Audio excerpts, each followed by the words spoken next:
police department piloted a program with North Care, which is one of our community mental health treatment facilities.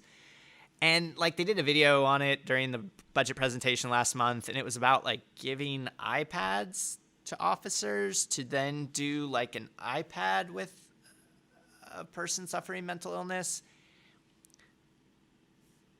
While I would agree that perhaps offering them an iPad is better than like throwing them on the ground and cuffing them and humiliating and dehumanizing them, I think the United States of America and Oklahoma City could do a lot better. You know, like if somebody's experiencing a mental health crisis that maybe where they're at can't currently take care of them, maybe we need places or, services that they can go to or get that would help them, help meet them where they're at.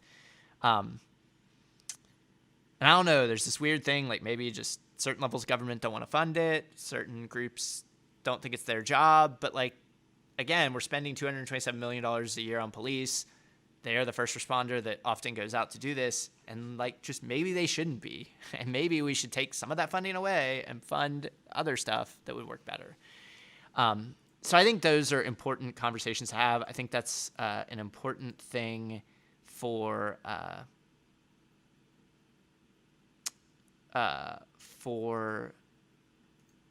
supporters of police reform or abolition or whatever should be making their case to the city council. And I think what's important right now is setting up for the future fights. The city is going to get its ass sued a million times for some of these recent killings. There's a pretty high likelihood they're going to lose a lot of these cases.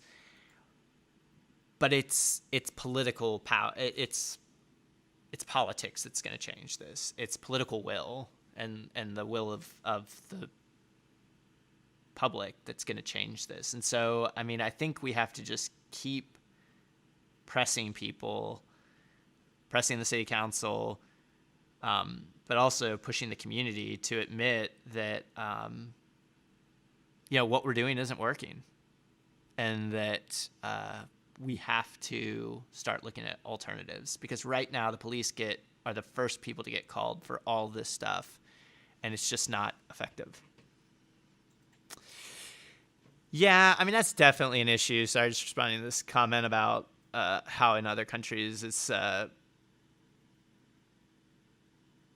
there's more state and federal action. And yeah, I mean, we're going to have trouble passing federal action.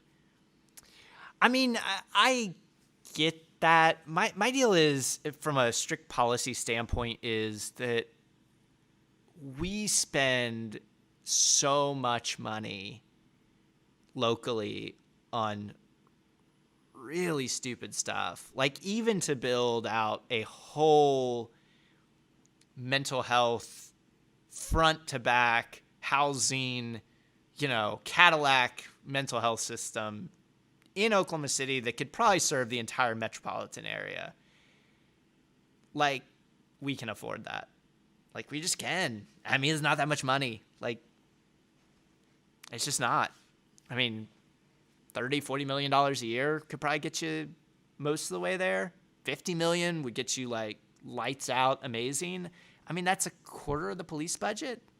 I mean, it's a lot, but it's not that much. Like, and then if you got some federal matching dollars or state matching dollars, I mean, like, there's a ton of different ways you could design a system or a program, fund it largely locally. Because, like, the deal is to build a new county jail or to meaningfully change our local incarceration system, you're spending nearly that much anyway. To just build out and expand a horrifying, punitive, awful system. So, I mean, it really isn't that much of it. It doesn't take that much imagination to think, or that much money to just totally reimagine the system, especially if you're pulling, all the mental health stuff away from the police, right? Like, stop having the police go out at all. And modernize your police so they're not, like I said, arresting people for poverty, for fucking warrants that they didn't know they had. I mean, like, stupid administrative stuff like, oh, you didn't have your tag and you have an expired license, so now we're gonna arrest you. You know what I mean? Like, that should just, none of that should be crimes, like, or crimes that you would ever take someone to jail for. Like, we could pass policy tomorrow just saying we're not enforcing that anymore. We're done. Getting out of that game. And that would save you a ton of money. Free up a ton of your police force.